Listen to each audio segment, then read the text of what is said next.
Кого? Да, FPV-шка. Охуеть. А ти кажеш, не залітає. Да, ты говоришь, он ёмный. Так это же, это ж марка.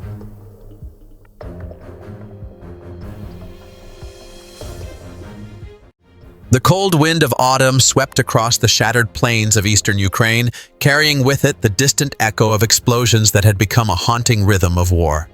Beneath the gray skies, the Ukrainian Azov Brigade prepared for yet another mission, one that would soon send shockwaves across the front lines and deliver one of the most devastating blows to Russian forces in recent months.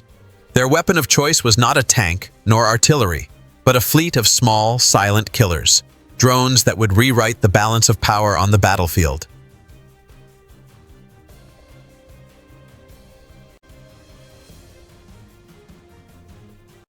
For months, Russian convoys had been moving weapons, ammunition, and armored vehicles through a vast network of hidden supply depots stretching from Donetsk to Luhansk. These sites, protected by layers of camouflage and anti-drone defenses, were considered untouchable. Russian commanders believed that distance and deception would keep their stockpiles safe. But the Azov Brigade had been watching, waiting, and planning, tracking every movement through reconnaissance drones and intelligence gathered by resistance fighters operating behind enemy lines. When the moment came, it was silent, almost too silent. As dawn broke, the first swarm of Azov drones lifted off from concealed positions hidden deep in the forest. The buzzing sound was barely audible over the whisper of the wind. Each drone carried a deadly payload, high explosive charges modified for precision impact. Guided by real-time satellite coordination and target data fed by forward observers, they raced low over the fields, invisible to radar. Then, the first strike hit. A massive explosion tore through a Russian weapons storage site outside of Horlivka. Within seconds, a chain reaction of detonations followed as ammunition trucks, fuel tanks, and artillery shells ignited in a blinding inferno. Russian troops scrambled in panic, firing into the air at ghosts they couldn't see. The sky turned orange as secondary explosions rocked the area, throwing debris hundreds of meters into the air.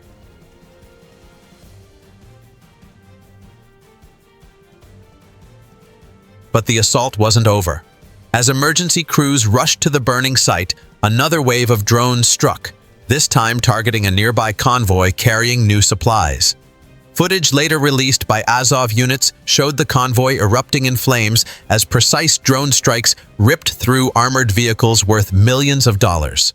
Columns of black smoke rose into the sky, visible for miles, marking one of the largest losses of Russian equipment in a single day since the start of the war.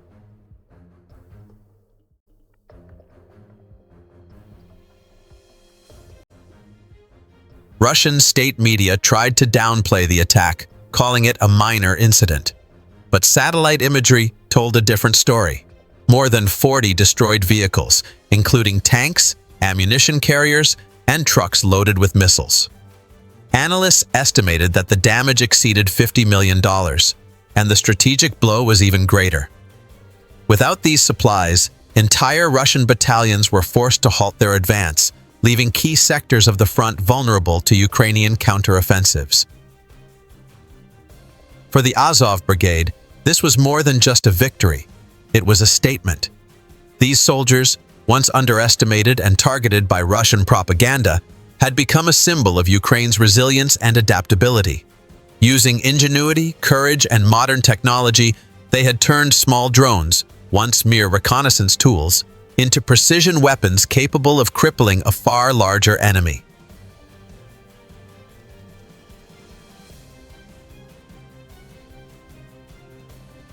In interviews following the attack, Azov drone operators described the mission as a message.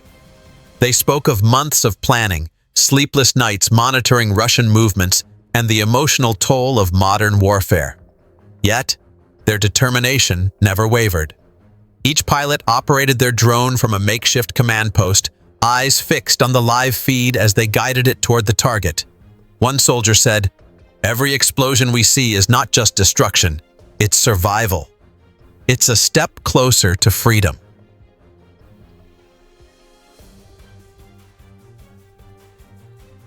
The Russians, caught off guard, scrambled to adapt. They began deploying electronic jammers, mobile radar units, and anti-drone weapons. But the Azov units were already changing tactics. Newer drones with advanced signal encryption and night vision targeting began appearing on the front lines. The battlefield had entered a new era, one where wars were no longer decided solely by tanks or jets, but by silent machines guided by human willpower and precision technology.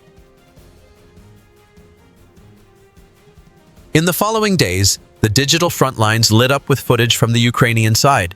Dozens of drone recordings began to circulate across Telegram, X, and YouTube, shaky, haunting clips that showed the scorched aftermath of the Azov Brigade's strike.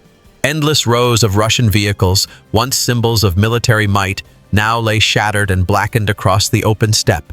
Columns of smoke twisted into the cold sky like dark ribbons, while scattered ammunition continued to detonate in fiery bursts. The air was thick with heat, dust, and the echo of distant explosions that refused to fade.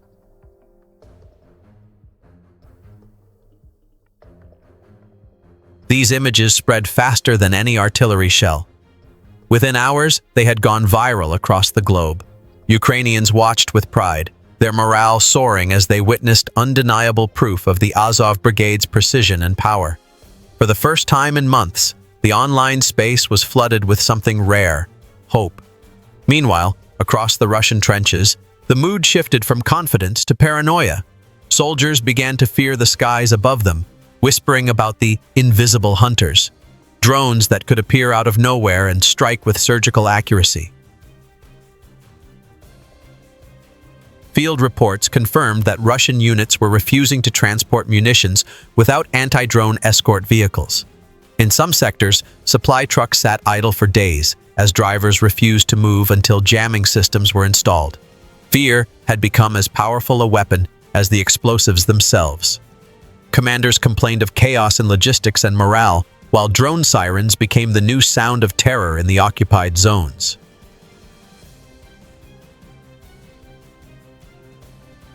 Even Western analysts took notice. Across NATO command centers and the Pentagon's intelligence wings, Azov's tactics became a subject of study. Reports described the operation as one of the most efficient small-scale precision strikes of the entire conflict.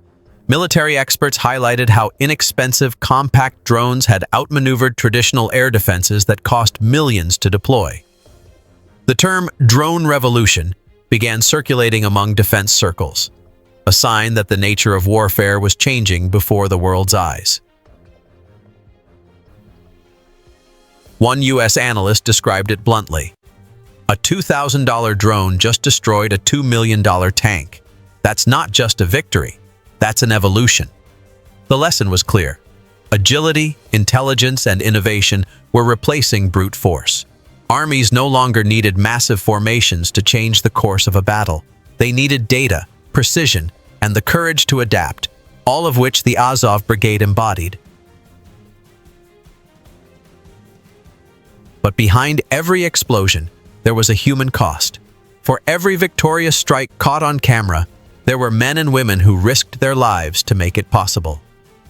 Azov operators spoke of comrades lost in previous missions, drone pilots who stayed at their stations until the very last signal, refusing to retreat even as Russian artillery honed in on their coordinates. Some had spent nights sleeping in basements, surrounded by the constant rumble of shell fire, working tirelessly to rebuild drones destroyed in earlier raids.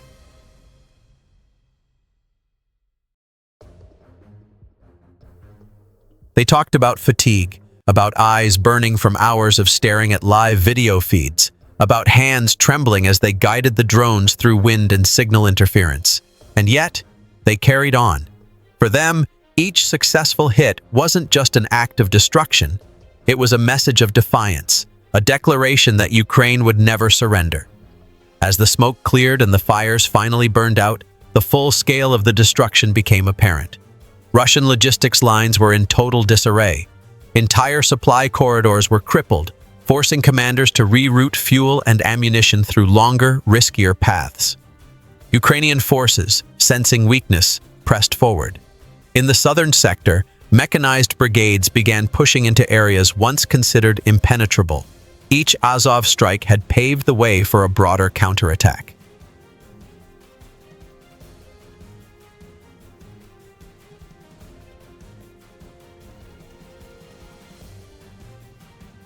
The destruction of millions of dollars worth of weapons wasn't merely a tactical achievement. It was psychological warfare at its finest. For the first time, Russian soldiers realized there was nowhere left to hide. Their bases, convoys, and even underground depots, once thought secure, were now vulnerable targets. Fear of Azov's silent drones spread faster than any propaganda could control.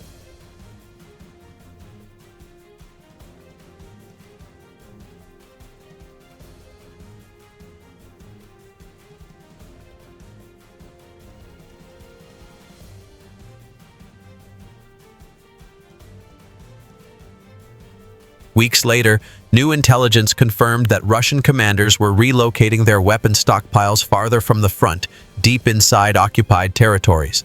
On the surface, it was a logical move, but strategically, it was a disaster. Extended supply routes meant longer wait times, slower offensives, and greater exposure to ambushes. The ripple effect of Azov's drone campaign began to reshape the entire operational map of the war.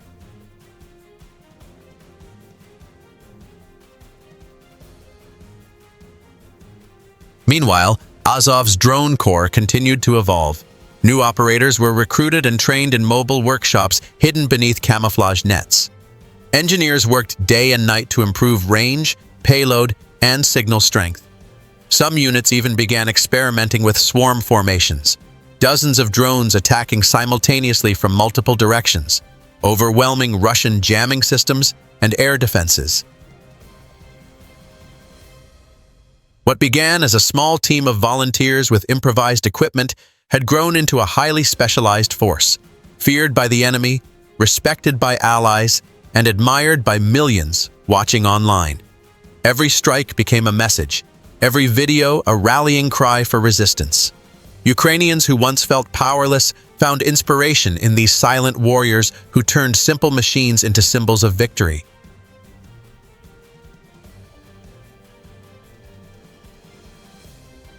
And through it all, one truth became undeniable. The Azov Brigade had changed the rules of modern warfare. Their precision strikes showed that power no longer came from sheer numbers, but from creativity, coordination, and willpower. Even as Russia poured more money into heavy armor and missiles, Azov's low-cost drones continued to outmaneuver and outthink them at every turn.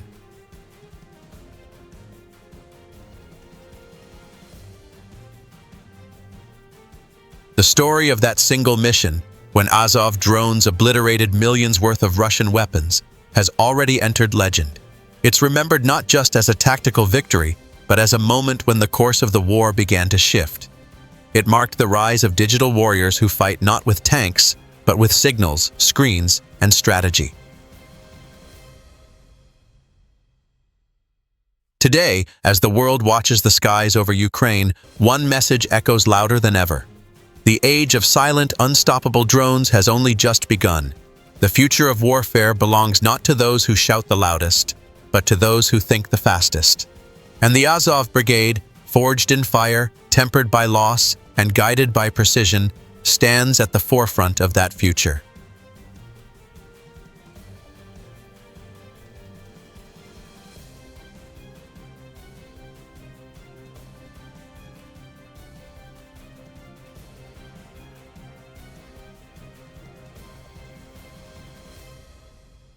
If you want to witness more incredible moments like this, stories of courage, innovation, and history unfolding in real time, make sure to subscribe to Delta History. Stay with us as we continue bringing you the untold stories from the front lines of modern warfare.